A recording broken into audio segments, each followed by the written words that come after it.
And it is 8:15, so if you're just now joining us for the online service, welcome to Student Sunday.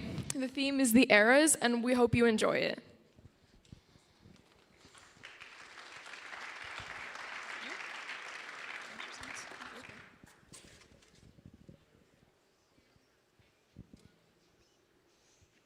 Hello, good morning, and welcome to Student Sunday. This is a day where things are going to be a little bit different from our usual routine. This morning, we're taking a unique journey through time, the different eras of youth ministry at Ridgepoint. But first, let's hear about the high school ministry spring break mission trip. Check out this video. Worthy is the Lamb who was slain. Holy, holy is He.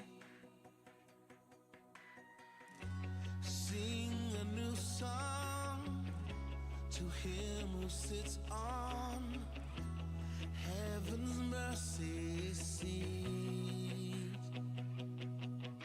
This week I met probably the single most welcoming and thankful group of people I've ever met. It was incredible how joyful the people were just to have us visit. I didn't think we could make such strong relationships in so little time that we had with the villagers.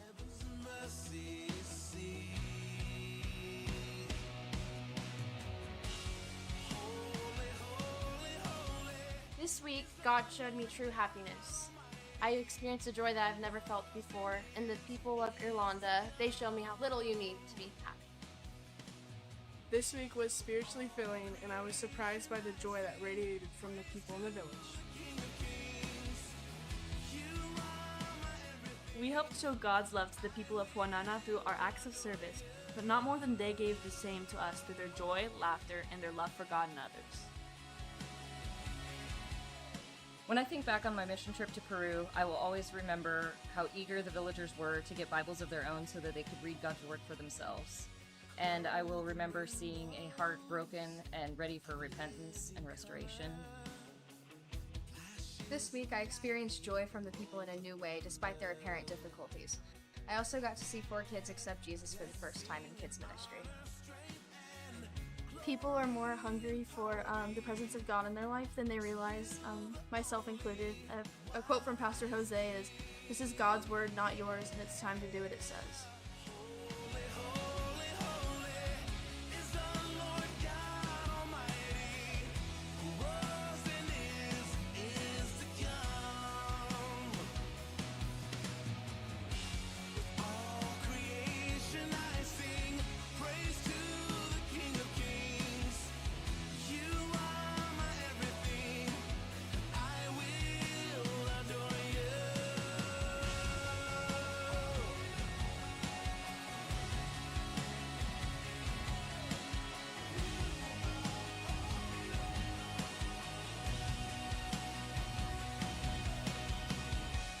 We created lifelong memories with people we didn't realize we had a lot in common with. And although we realize we probably won't see these people again on Earth, we know we'll meet again. This experience has shown me what genuine joy and worship really look like. I love how the community is so in touch with each other. My experience in Peru has opened my eyes to how God works in each of us to spread encouragement to those who need it. When I think of Peru, I think of the word overcome. The people of Unana had to overcome many difficulties on a daily basis. But despite these difficulties, they overcame them to live a life full of joy and praise for the Lord. This trip has shown me that God's love goes past every language, border, and barrier. Everyone in the village was so kind and receptive to everything we had to say. And we formed relationships with the kids really fast, which in turn led to relationships with the parents. And when it was time to say goodbye, everyone cried.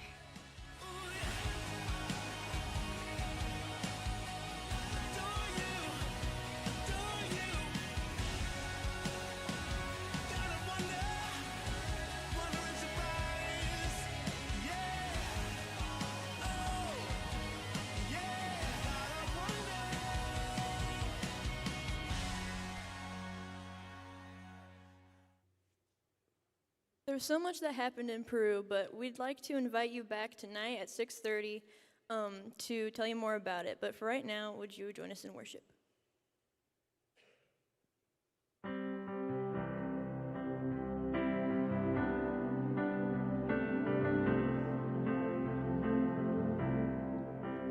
Come thou fount of every blessing, tune my heart to sing your grace. Streams of mercy never ceasing, call for songs of loudest praise. Teach me some melodious sonnet, sung by flaming tongues above. Praise his name unfixed upon it, name of God's redeeming love.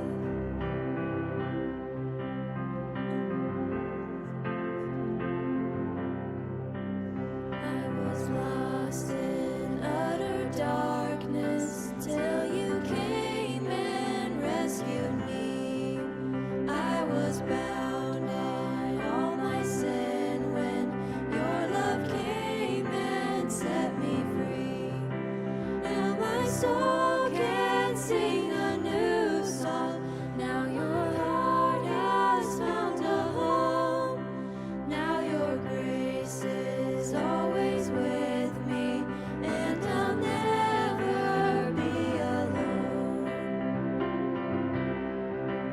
Come thou fount, come thou King, come thou precious Prince of Peace.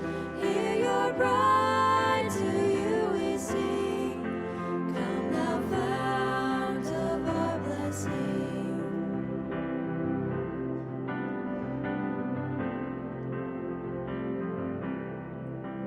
Oh, to grace, how great a debtor daily I'm constrained to be. Let thy goodness, like a fetter, bind my wandering heart to thee. Prone to wander, Lord, I feel it. Prone to leave the God I love. Here's my heart, oh, take it, seal it for your courts above. Come thou fount, come thou King, come thou precious Prince of Peace. Hear your bride, to you we sing. Come thou fount of our blessing. Come thou fount, come thou King, come thou precious Prince of Peace. Hear your bride, to you we sing. Come thou fount of our blessing.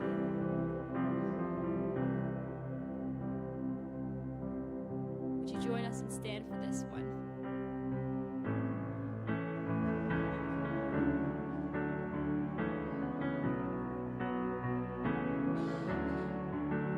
I hear the Savior say, thy strength indeed is small. Child of weakness, watch and pray. Find in me thine all in all. Jesus paid it all to him I owe.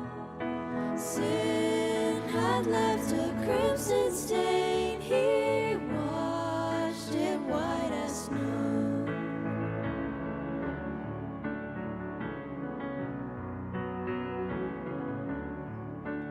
Lord, now indeed I find thy power and thine alone can change the leper's spots and melt the heart of stone.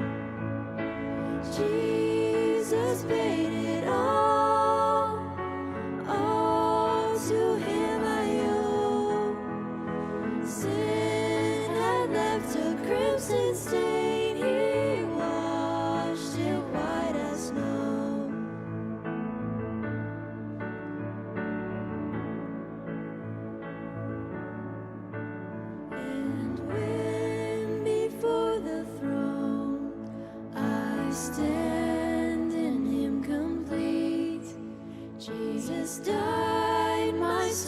to save. My lips shall still repeat, Jesus paid it all to him I owe. Sin had left a crimson stain, he washed it white as snow. Jesus paid it all to him I owe. Sin had left a crimson stain, he washed it white as snow. He washed it white as snow. He washed it white as snow. Thank you. You guys can have a seat.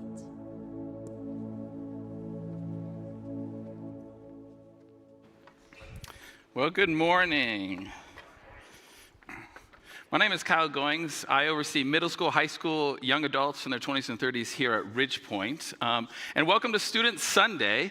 We're going to do things a little different. That's what we kind of always do for Student Sunday. And this year, we're going to be going back in time and looking at the different eras of youth ministry throughout our church's history.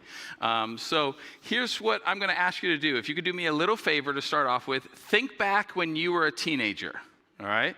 I know it's quite a journey, but think back when you were a teenager, all right?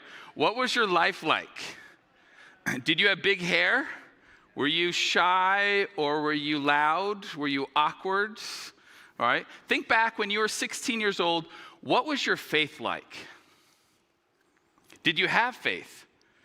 Did you have a church experience? Did you have a Bible study or a youth group or something that you had a chance to grow up in the church, especially during your teenage years? Or did you accept Christ or find God after high school? For all of us, we're kind of on that spiritual journey, and I want to share a little bit about my spiritual journey. So I accepted Christ when I was very, very young, and I grew up in the middle of Iowa at a Baptist church, and I was a teenager in the 90s. So the peak youth ministry years was the 90s, in my opinion. And this is a picture of some people in my youth group. And I'm in that picture, and so as you can see, you got the frosted tips, the choke chains. That was the style in the 90s. That was cool. Do you see me? Here, let me point myself out. I'm right there. So I'm being covered by my younger brother, Tyler, and that was a little bit of my youth group. I absolutely loved youth group. I was shy at school, but I came alive at church because I felt loved and accepted by those people. I felt love of Jesus through those people, and I would spend hours after youth group. My leaders would have to kick me out because I just wanted to spend so much time at church around these fun people. The next kind of picture I have is when I was more like 17 years old. These are two of my best friends. To this day, they're still my good friends, Sam and Nate, and they really helped me grow in my faith and encouraged me. We did Bible studies together and pranks together and all kinds of fun things. And then we also did some experiences like a canoe trip. That's me trying to look cool with a backwards hat up there. I said look, but not necessarily be cool. But with this canoe trip, it wasn't a spiritual trip. It was just a fun canoe trip that my youth group went on. But it was such a profound moment for me because on this trip, one of my friends shared about his parents' divorce, that his parents were going through a divorce. And I got to be used by God to share about how my parents went through a divorce and how it actually strengthened my faith rather than weakened it. And it was really the first time I felt used by God to help someone else. And it was on a silly little canoe trip. The last picture I have for you is my youth pastor, Chris. That's when I was 18 years old. In my life, I could have hair on top of my head or on my chin. I can't have both at the same time. So that was top of the head phase on there.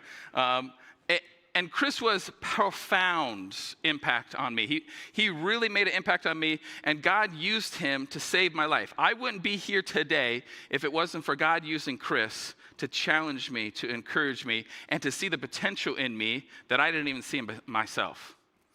You see, we're all on this spiritual journey of faith. And we think sometimes naively that spiritual growth and maturity just happens naturally. The more time, all right, the more time that happens, the more you're growing spiritually or more maturing. But really, our spiritual life looks more like this. It's like a jagged journey.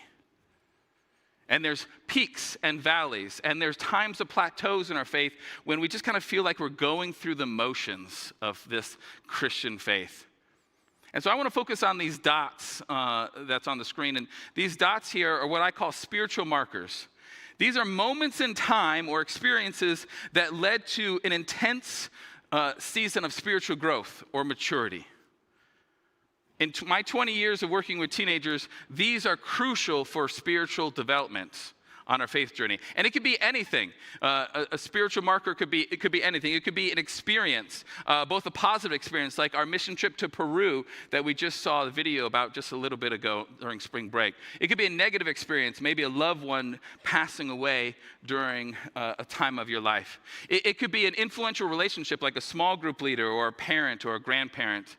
It could be a ministry opportunity where maybe you're using your spiritual gifts or talents for God's glory. It could be a new teaching or biblical principle you discovered or learned. It could be a spiritual discipline or a habit you developed that leads to spiritual growth. It could be pretty much anything, but usually there's a moment, all right, where something happens and you have this spiritual growth. And what's interesting is these spiritual markers help kind of keep our spiritual bearings, and it's designed to help us remember what God did during that part of our life that led to such a peak.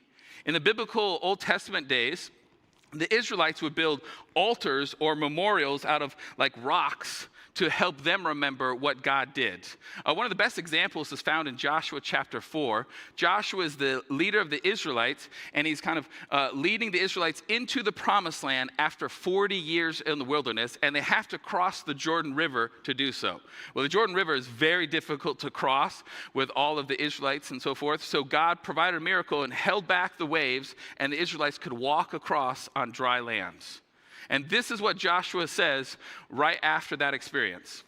He, Joshua, told them, "Go into the middle of the Jordan in front of the ark of the Lord your God. Each of you must pick up one stone and carry it on your shoulder, 12 stones in all, one for each of the 12 tribes of Israel. We will use these stones to build a memorial. In the future, your children will ask, 'What do these stones mean?'" Verse 7 says this, "Then you can tell them, they remind us that the Jordan River stopped flowing and the ark of the Lord's covenant went across. These stones will stand as a memorial among the people of Israel forever." Joshua knew every generation needs to be a reminder of God's mighty, or have a reminder of God's mighty works. These pile of big stones that Joshua built, all right, weren't for that generation, but all future generations. It was a connecting point between past, present, and future generations to remind them that God is at work always, that he loves us, that he guides us, that he interjects into our lives, and he's not some distant being. These are reminders of how important it is for God, our Creator, and what he does for our lives. So in our student ministry, we focus on two things, all right? We provide opportunities for deep, meaningful relationships. We have small group leaders that stay with our students for years. For our high school students, all 4 years of high school, they have the same small group leader because we know it takes time to build trust. And experiences, faith-stretching and growing experiences. People can be spiritual markers. We actually have our phones full of spiritual markers. When we take photos and we add it to our social media feed, you can look back now and say, "Oh, this is what my life was like." And so these two things, relationships, experiences, yeah, that is a pretty big thing for us as a student ministry because we've learned this, all right? Faith is more effectively shared through example rather than instruction. Here's what I mean. Has your teenager done everything you instructed them to do? No, right? You need instruction, but man, that example is so much more important. Put it a different way. Faith is better caught than taught. We've learned that it doesn't take just a Bible study. They have access to YouTube and the Bible app and have access to all kinds of Bible teaching that I didn't have growing up and a lot of us didn't have growing up. And yet there's still something missing because it needs both relationship and experience to grow the faith. Psalms 145:4 says this: "Let each generation tell its children of your mighty acts. Let them proclaim your power." Now, I like a version that says generation to generation, it says there. And I really like this because it shows the responsibility that each generation has to pass on the faith and their knowledge and their experience to the next generation. So we live in a weird time of technology, and we have ChatGPT and AI and everything else. We also live in the age of Gen Z. Now, Gen Z is age 7 through 27, all right? And like every young generation before, they have their own lingo. All right, they have their own cool words. All right, in the 80s it was bodacious. Right, and now they have all these different lingos. So I thought it'd be fun to take this verse and how to explain this verse into the generation Gen Z lingo. So I put it in the computer, and this is what it popped out. All right, just for fun, here's what it says: "Every Gen squad should spill the tea and hype up the next crew about your epic wins. They got to flex on your power stories." Now, I don't know if you think that sounds like English or not, but it is. Right? But I look at that and I was like, okay, if you take the time to understand phrases and all that, I actually think the Gen Z language does a better job of explaining it. I mean, proclaim your power, that's really good. But flex on your power stories, that's a better t-shirt. And I look at that and I am reminded that it doesn't matter what the language is, the message is the same. The author emphasizes an ongoing tradition of each generation transmitting stories of God's mighty deeds to the next generation as their responsibility. Now the question is how? How do we do that? Now I could spend the next couple hours of sharing about the importance of prayer and volunteering and going into their world and all of that, but I could actually summarize everything up in 3 simple words: priorities create legacies.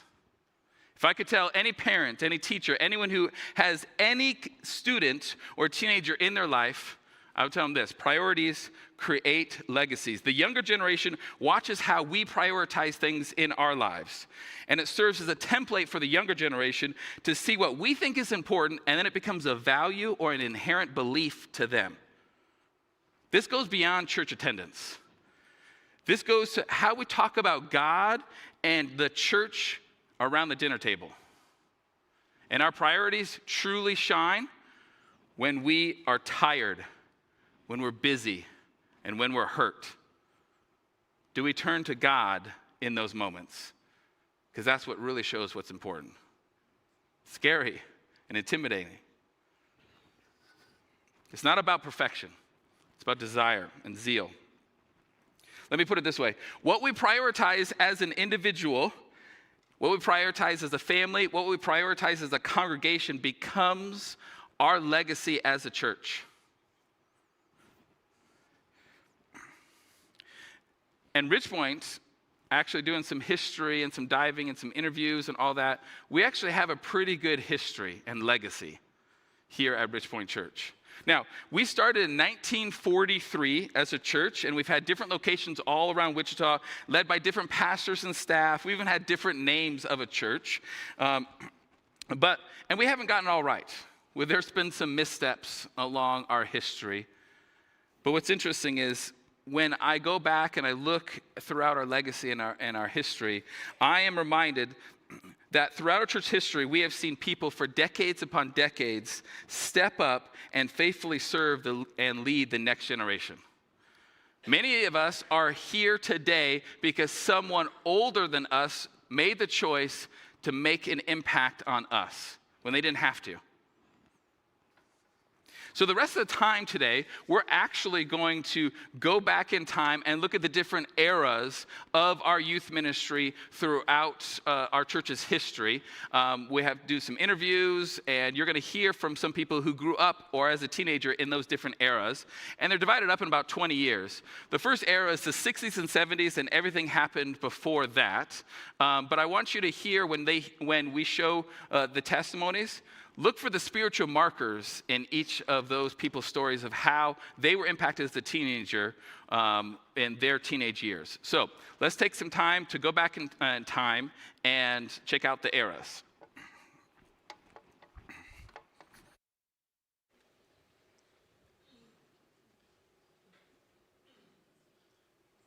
We are starting off by jumping into the groovy era of the 60s and 70s. And every decade that came before. It was a time of hippies and love. Ridgepoint Church was called First and B at the time and had been established for almost 30 years over at 13th and Gow. The small gathering of youth was faithful and true. Was there even a name for it? I don't think so. It was a different time. College was only $2,015 a year. You can buy a car for $3,500. And the floppy disk was invented. What's that? I don't know.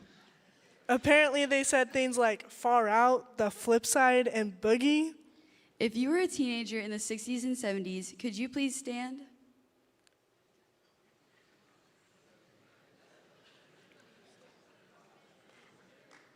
This is your era. Let's hear some stories from those who were teens in this era.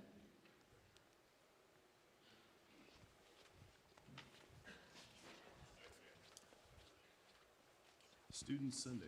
Mark? My name is Jim Lowen. I graduated from Wichita High School North in 1971.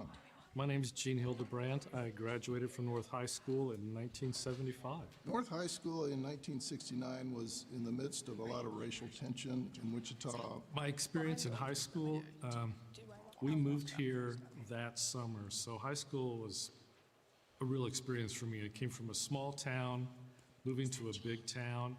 A very big school that was very large, very scary, diverse. It was different. It was a whole new world for me. Frankly, I didn't enjoy going to North. I did fairly well, not exceptional. I did what was expected. I had pretty much a small group of friends. One of them is my lifelong buddy, Fenimore Blow. We were always active in church, so actually, the church youth group was probably our social place where I felt accepted. When I started church at First MB, it was still back at 13th and Gow. We lived a couple blocks from there, so it was very close.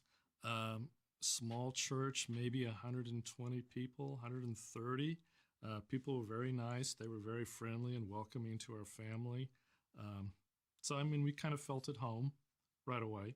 Church back in the 60s when I grew up was much smaller than it is today. The youth group would all fit in one van, put it that way. So you got to know people pretty well. Being part of a church activity was normal for us. That's kind of what was expected, and I didn't really rebel against that. I enjoyed it. It was a place where I found acceptance and camaraderie with friends. So yeah, it was good. Our youth group was 10, 12 people probably. Most of us, we went to either North High or West High, I believe. School was huge, but the youth group was really small. So, we were all a pretty tight little group, honestly. It was easy to start to make those friendships and fit in and feel like I belonged. It was a safe place to be. Back in high school, I think, in terms of what my faith was like, I'd say it was inherited. I mean, it's nothing I disagreed with. I think I had good examples, not perfect, obviously, but I had people that I looked to that I respected, and I had never felt the need or the desire to run from it. I don't remember really pivotal moments in high school. I think a lot of it was I was probably living under my parents' faith at that time.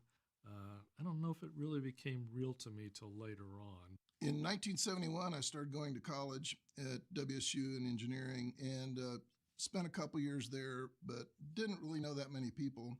And I just really didn't know what I wanted to do. And I ended up quitting, got a job, best paying job I could find, construction. One day I'm like, what am I doing? I felt a bit adrift. This is not leading anywhere. That Sunday morning in church, there was a guy from Mennonite Mass Media who spoke. And afterwards, I approached him and described my situation. He said, I'd take nothing but Bible classes for a year, just do it for a year and see where you are at the end of that point. And that was a pretty significant turning point for me. I started going to Friends University, and there I found a lot of people who I felt gave me good direction in life. I mean, I think my faith grew slowly.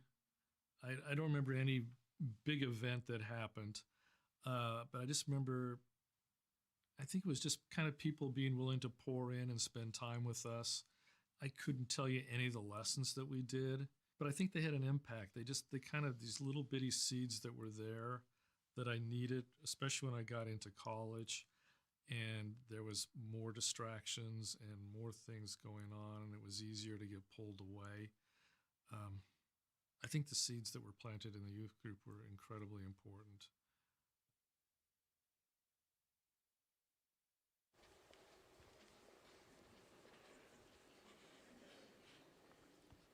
Welcome to the 80s and 90s. Kids rode bikes for hours on end without helmets and without parents.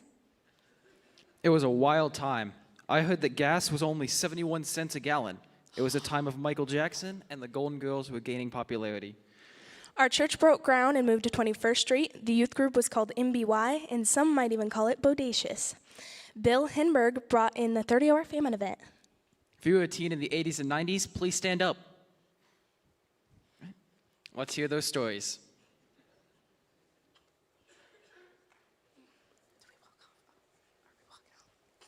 My name is Nick Branham. I graduated from North High in 1994.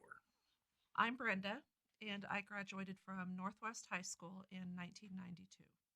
Wichita North was pretty big when I was there. High school was very secular, going to a very large public school. There were 1,200 kids in my class. I really enjoyed my time at North. Church in the late 80s, early 90s was very different from what it is now. Not right, not wrong, just different, a lot smaller. Just having come over from the Gal building in 86, we'd only been over here a few years, but growth was starting to happen, large growth. Youth group was pretty small, about 15 to 25 students maybe. Our group had kind of got to get the advantage of the new building to some extent. The youth group when I was in high school, junior high school, I would describe as squirrely. I don't know how else to put it, but I was proud to be a part of that group. We kind of rotated around between houses. We went to Reg and Nancy Booth's and Marv and Andrea Schellenberg's and Doug and Pam Winters. We were just a different group of kids. We were all mostly public school kids. There were, 10 to 20 of us at different times. Youth group was a lot of Bible study, a lot of just social time, a lot of just random fun things that we would do. I feel like we got pretty close in those years when I was in the youth group. We spent a lot of our time together at church and a lot of time outside of church socially. We chose to be with each other on a Friday and Saturday night. So my friends from school and my friends from church, I kind of had two separate and distinct groups for whatever reason. Part of that is just, the common backgrounds that I had with the people at church, the common beliefs. So my friends at church ended up basically becoming my people. When we get together today, we're still, it's like time hasn't passed. So I was a really boring kid. I mean, I'm sure my parents were thrilled. I was a rule follower, didn't really date until the end of high school. Just wasn't really looking to make any bad decisions. And I think a lot of the kids in the youth group felt the same way. Youth group was my kind of safe place, my place where I had like-minded people. I didn't miss a Wednesday. I didn't miss a Sunday. I didn't miss a Sunday school. There were many influential people, positively influential. Reg and Nancy Booth, they had us in their homes. They took a deep interest in our lives. Marlene Branham, that was a little bit more middle school. Marv and Andrea Schellenberg. And then Jean Hildebrandt. Doug and Pam Winter were kind of our youth sponsors. Lynn Jost, and probably the most, Mark Willems. Just all made such an impact on my life, my husband's life, who was also in the youth group. One thing I was thinking about was I got a book from Nancy Booth for graduation. It was Josh McDowell's A Ready Defense, and it was, know why you believe.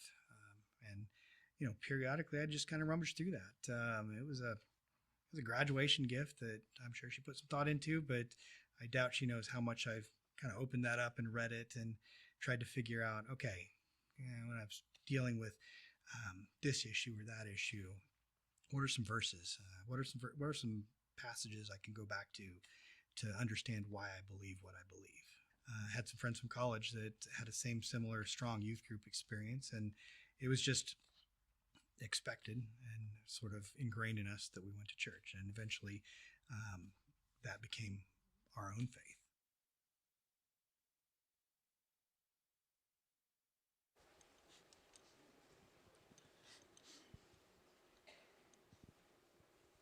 Welcome to the turn of the century, where boy bands and MySpace are all the rage. It was lit. It's the 2000s and 2010s. YOLO and flip phones. Maybe some of you even went through an emo phase. Our church was growing, and we moved into a new worship space where we're sitting right now. A year in college only cost $8,600, and McDonald's hamburger was 77 cents, and the iPhone debuted in 2007. MB youth events like the Amazing Race and the Senior Banquet were started in this year. Now, will the real Slim Shady please stand up? This translates to, if you are a teenager in this era, please stand. We got one right over there. 2! Let's go. Now, let's watch some stories from this era. My name is Kylie, and I graduated in 2002 from Heights High School. I'm Andy, and I graduated from May South in 2018. High school for me was lots of peer pressure, lots of struggling to try to fit in. So I externally, I feel like I probably looked like I was thriving and doing really well. Internally, I felt like just constantly struggling, constantly not accepting myself. That was high school. High school was a time of a lot of change and discovering both what I wanted to be and a lot of what I didn't want to be as well. So the end of 8th grade, I feel like I had kind of a crisis in my spiritual walk. I wanted to fit in with the world at school, and I realized a lot of the values that Christians have don't really fit with the world.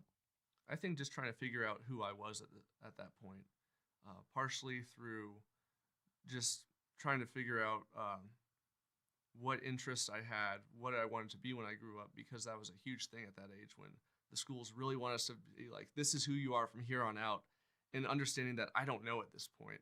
I had a couple friends who were really big into music, so we talk about that a lot and bond through stuff like that.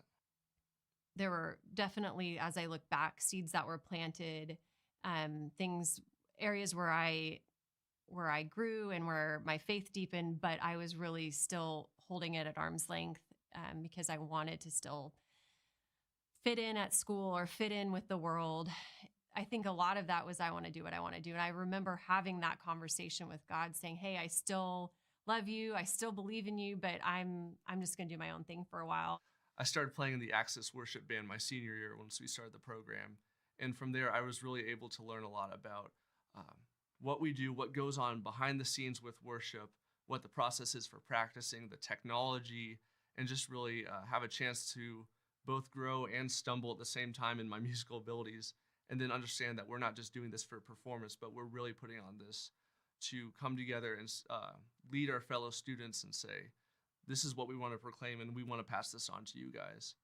For me, because I struggled so much with trying to figure out who I was at school or outside of church, youth group was a respite for me, where I could just be myself, where I could show up just as I am, and I felt accepted and like I belonged. For me, the value that stood out the most in youth group was that I'm loved, that I can come and be safe and be cared for, no matter where I'm at in my walk with Jesus.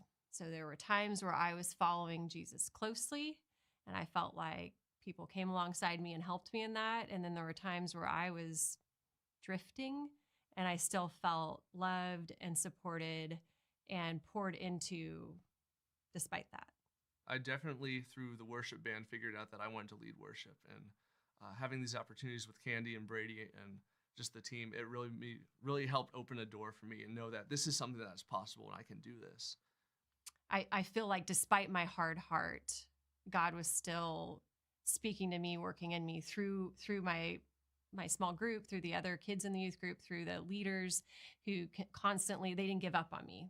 And once we had the younger generation as well wanting to step up, that was really just exciting for me, because then I had younger people that I could train and say, I love this. This is great to be able to blend both music and faith in this one amazing just experience of worshiping Jesus. I remember it was in between my junior and senior year. I went to camp, and the camp speaker was talking about hungering and thirsting for righteousness. And he was encouraging us to do that. And I didn't quite know what that looked like. I felt like I was in so deep with all the sin and all the struggles, and I didn't know how to get out. And so he said, well, just at least pray for the desire to hunger and thirst for more of God. And I thought, okay, I can do that. And it was a light bulb moment. And to see that excitement in them was just a huge thing for me, even at that point. I feel like youth group for me was just this formative time of figuring out my identity. What was huge for me is how my church friends, my youth group friends, my leaders came alongside me in that and walked alongside me. I think it's easy to look back on my faith in high school and say, oh, well, if only I was at where I was at now. But it's all part of this beautiful process of this journey God takes us on. And I think the ability to be at this youth group, to ask the hard questions, to both have great experiences and hard experiences, has really led me to knowing more about Jesus. And I appreciate that all throughout the highs and lows that he's been faithful. There was a lesson that stands out in my mind, because I wasn't even walking closely with the Lord during the time, but it was called Stomping Out the Darkness. And a lot of it was about our identity. And it gave me this seed of hope that I can live in this world and be different, because God's who defines my identity, not the world. And even though I, at the time, was kind of holding that at bay, I believe those seeds were planted. And then that's how, as I've walked into my adult life and as I work with students, that seed has stayed there of like, this is the thing. Like, once we really know who we are in Christ, everything changes.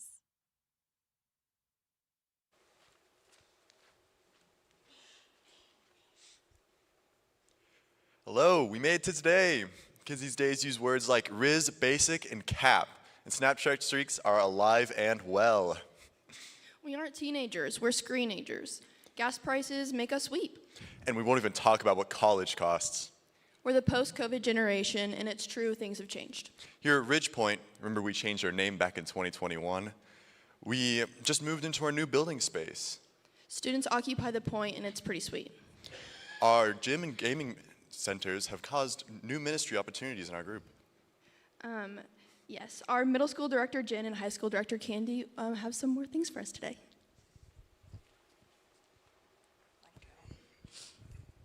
Hi, I'm Jen, and I oversee the middle school ministry. I've had the privilege to work with our students since August of 2020. And since being here, I have learned so much. And one of the many things I have learned is that we have an amazing group of students who attend Amplify, our middle school ministry, and Sunday at 11. I have had the privilege of working in a small classroom, but now we have this huge student area that is amazing. So much has changed, to say the least. In middle school and all of student ministry, we strive to help students find and follow Jesus. And in Amplify and Sunday at 11, we encourage our students to learn what it means to be a disciple and how to share their faith story with their friends and their families. I have had a privilege of walking alongside many students here, and through events and serving opportunities like JHYC, middle school camp, All-Star Night, and 30-Hour Famine. This year, we actually celebrated our 30th year of 30-Hour Famine, and we have raised over the last 30 years well over $450,000 to help end world hunger. So our students are awesome. Student ministry is my favorite. Growing up in my childhood church, I just can think of all the people that poured so much time, wisdom, and love into my life, and that really impacted me and inspired me to go into ministry. I can connect with the girls super easy.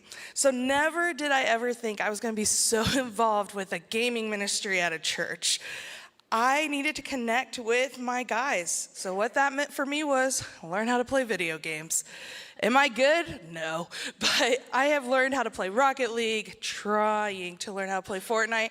But for me, that was because I wanted to connect with my students in a different way and kind of meet them where they're at. But I love my students, I enjoy them, but I wouldn't want to do anything else.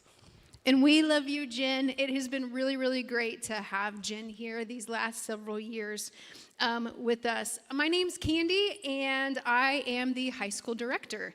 So I have actually been a part of our high school ministry since 2014, but just recently on staff here for the last 4 years.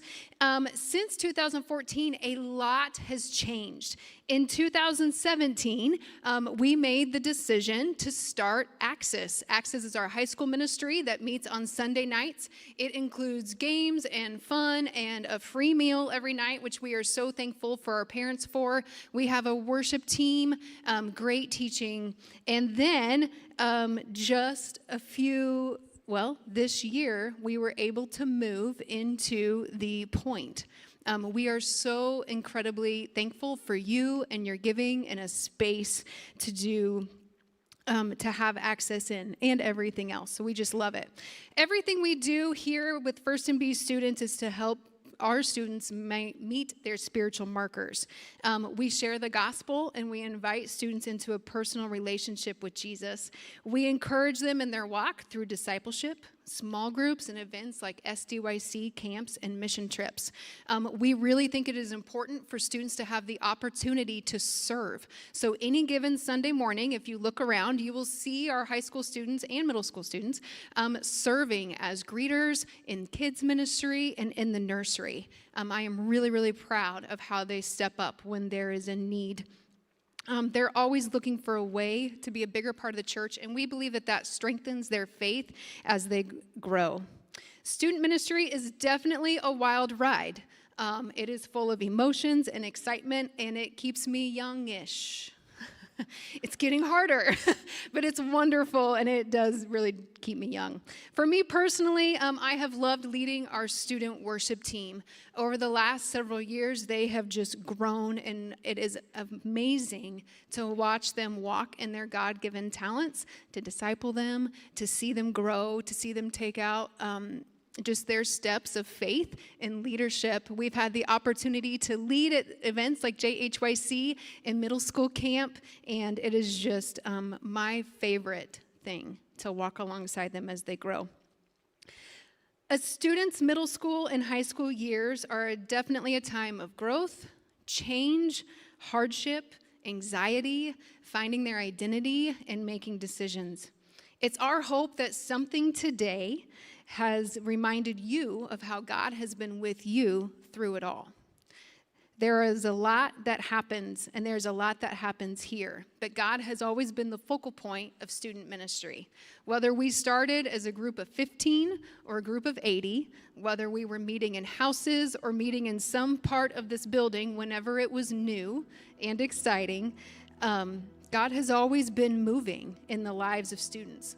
The building has changed, and we have changed, but God has been and continues to be in the midst of it all. We have seen how God has moved in the lives of past students, but now we want you to see what God is doing now.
I've got one response.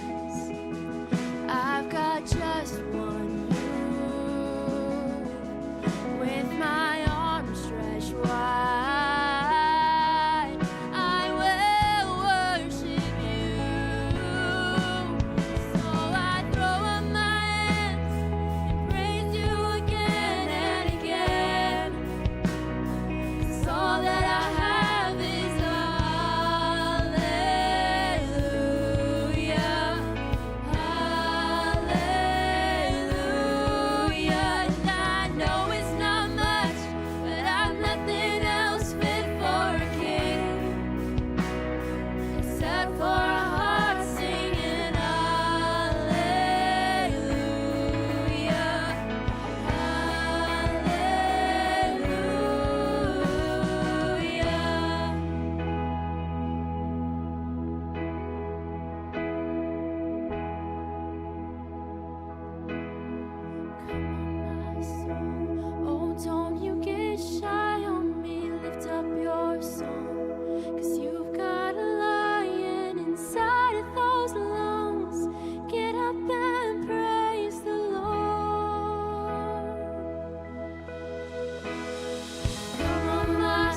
set for hearts singing hallelujah, hallelujah.